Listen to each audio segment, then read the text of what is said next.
नमस्कार साथियों, N G के वी यूट्यूब प्लेटफॉर्म में आपका स्वागत है।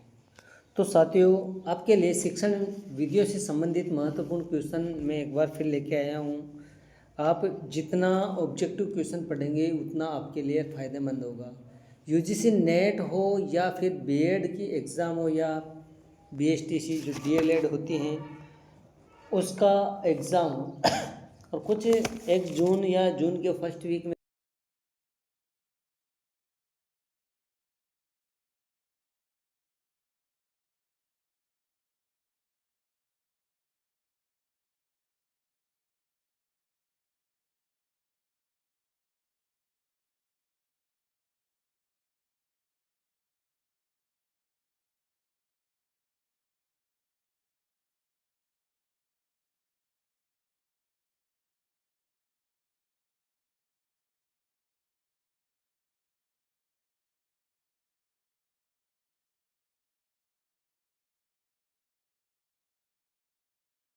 एप्लीकेशन मिल सके।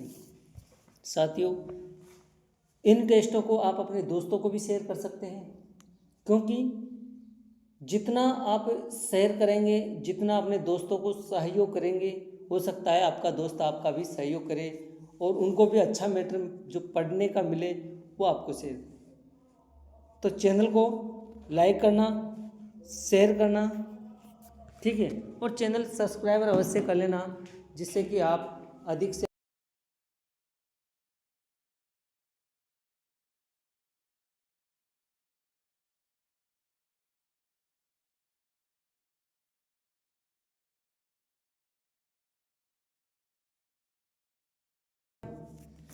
क्वेश्चन को समझना। तुलनात्मक शिक्षा का अंतिम उद्देश्य क्या है?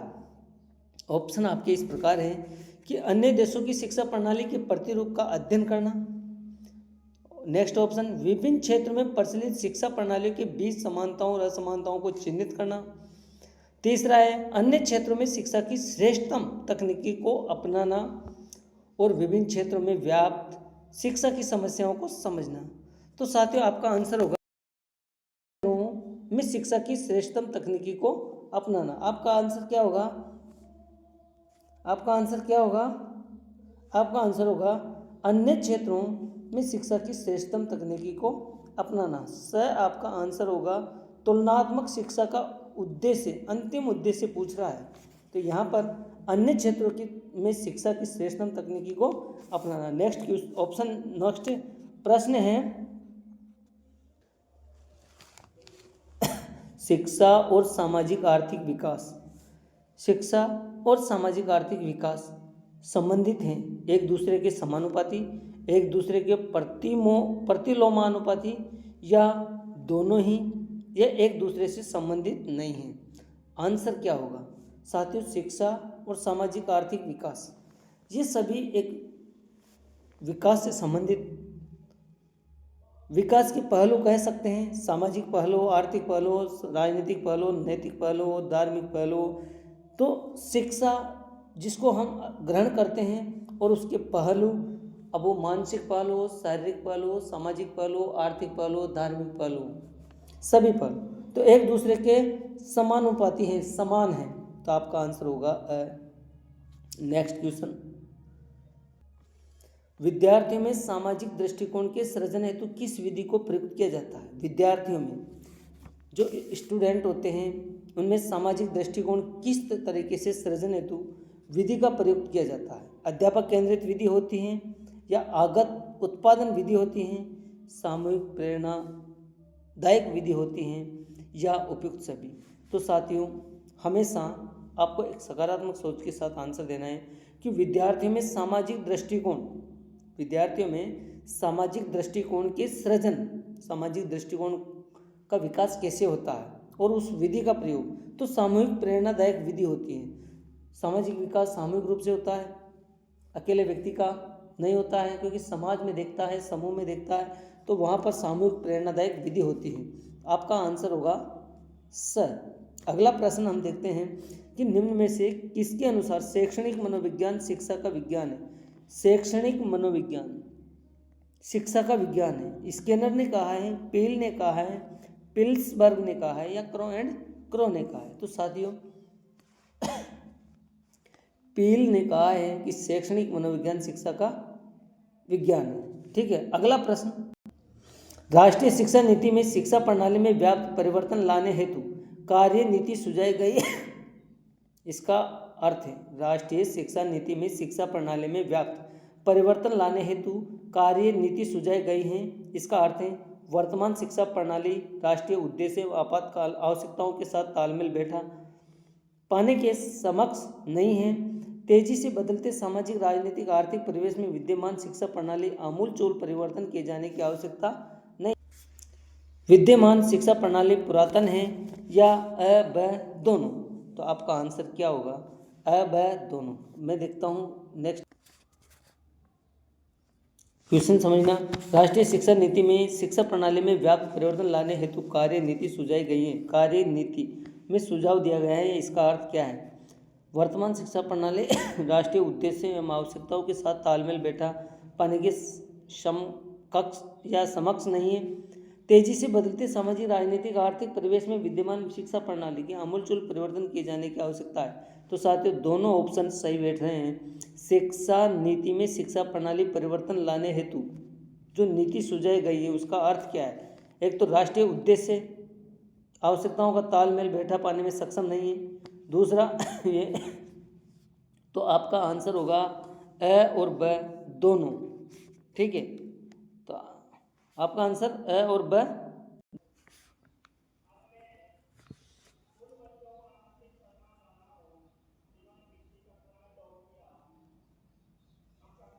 निम्न में से कौन सा युग्म सही सुमेलित नहीं है? कौन सा युग्म सही सुमेलित नहीं है? तो ऑप्शन देखते हैं। पहुंच, अधिक से अधिक संख्या में विद्यालयों की स्थापना, समता, समाज के सभी वर्गों को शिक्षण संस्थाओं पर समान पहुंच,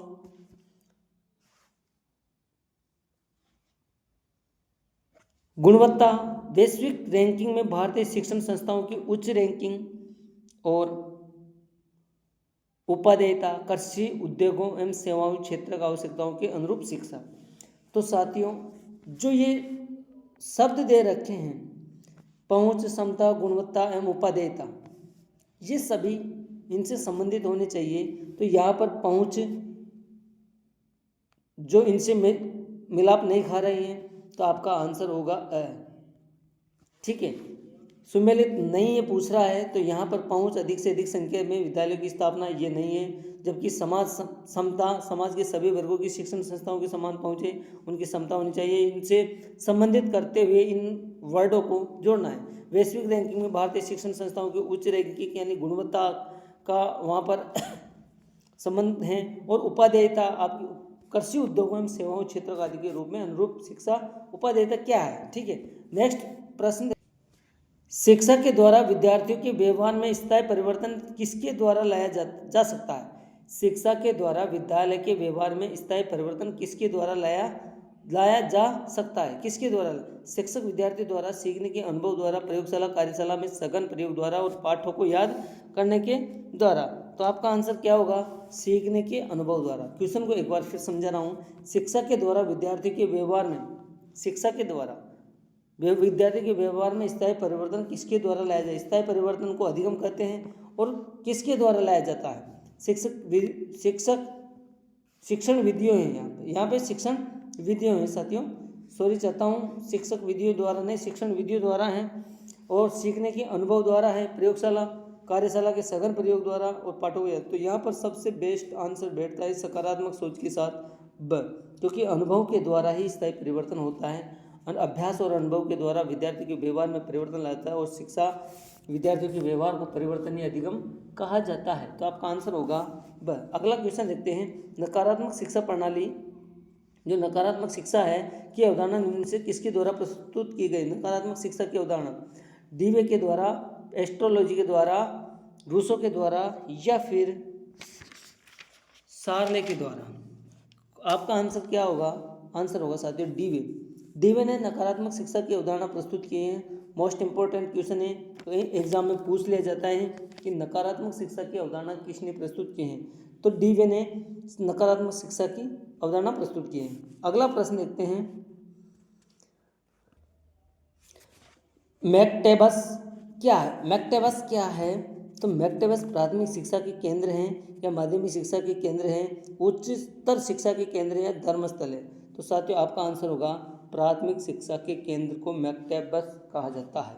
मैक्टेबस प्राथमिक शिक्षा के केंद्र से संबंधित हैं, तो आपका आंसर होगा अ। अगला क्वेश्चन देखते हैं कि निर्देशन का प्रमुख उद्देश्य, साथियों निर्देशन का प्रमुख उद्देश्य क्या है? छात्रों को निर्देशित पर अधिक आश्रित बनाना, छात्रों में स्व निर्देशन की शक्तियों का विकास करना, शैक्षिक योजना में निर्देशन कार्यक्रम को पृथक करना, निर्देशन परामर्शकों को कार्य प्रदान करना। तो आपका आंसर क्या होगा? छात्रों में स्व निर्देशन की शक्तियों का विकास करना। निर्देशन का प्रमुख उद्देश्य क्या हो सकता है? यह होगा साथियों कि छात्रों में स्व निर्देशन, अपने अपने आप स्वयं को निर्देशन की शक्तियों का विकास करने के लिए प्रेरित करना। आपका आंसर होगा ब। ठीक है, अगला प्रश्न, एक प्राथमिक विद्यालय में निर्देशन कार्यक्रम का प्रमुख उद्देश्य होता है। एक प्राथमिक विद्यालय होता है, उसमें निर्देशन कार्यक्रम मुख्य उद्देश्य क्या होता है? छात्रों को व्यवसाय चयन में सहायता प्रदान करना, प्रदत्तों द्वारा संकलन में विवेचन करना, विद्यालय छोड़ने वाले छात्रों की संख्या में कमी करना, छात्रों में समायोजन को समुन्नत बनाना। आपका आंसर क्या होना चाहिए? तो साथियों आपका आंसर होगा प्राथमिक विद्यालय में निर्देशन कार्यक्रम का उद्देश्य होता है छात्रों में समायोजन को समुन्नत बनाना। ठीक है, अगला प्रश्न देखते हैं, निर्देशन कार्यक्रम युवक छात्रों पर अपेक्षित अधिक जोर देता है, इसका कारण क्या है? कारण ये है, क्या है? इनमें से पूछ रहा है कि कौन सा कारण है? कारण ये है कि यह छात्र को व्यवसाय प्रदान करने में मदद करता है, यह छात्र को स्वयं मदद करने में सहायता करता है, यह उसके पिता के व्यवसाय को अपने में मदद करता है, यह छात्र को कॉलेज के अध्ययन में सफल बनाता है। आंसर क्या होगा?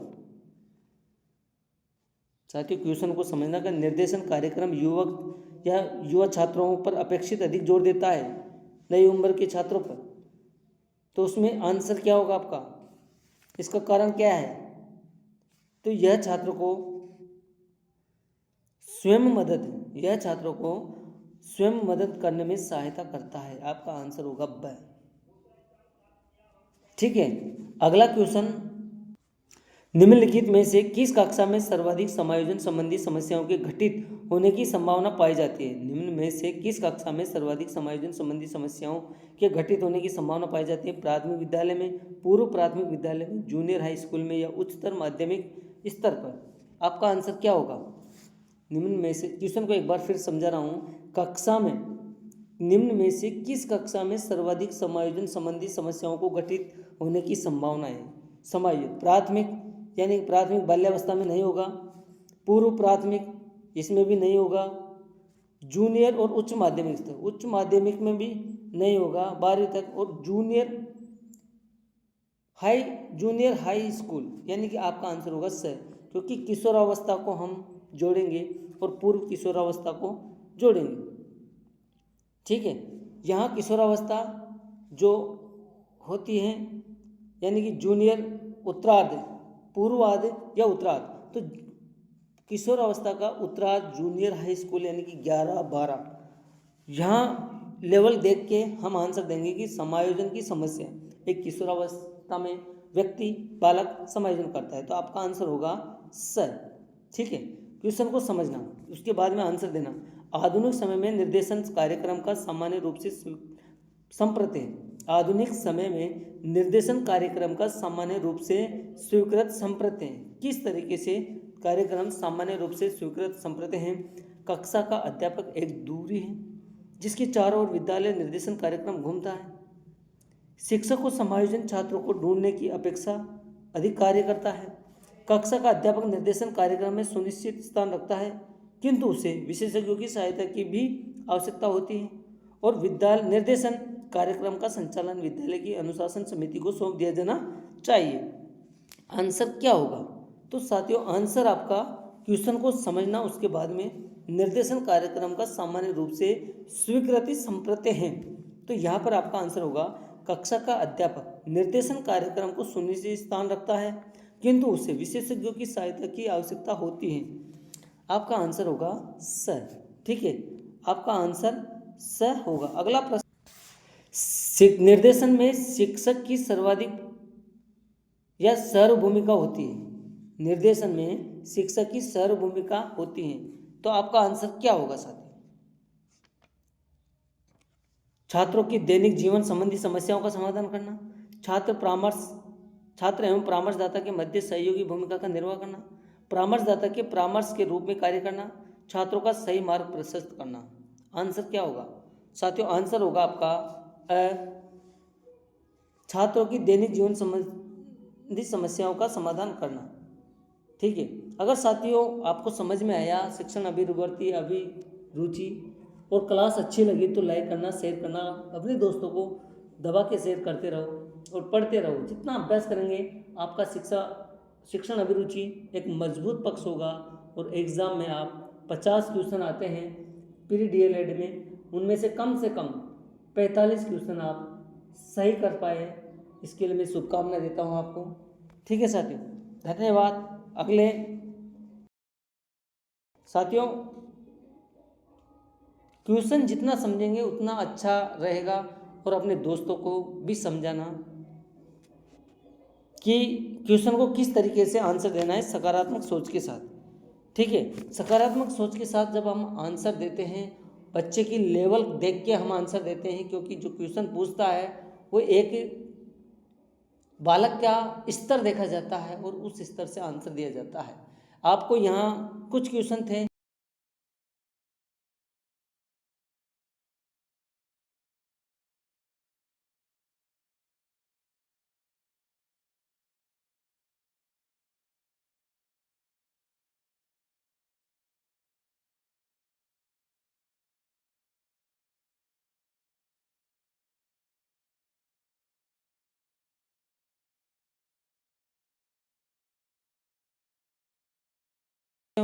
जय हिंद, जय भारत।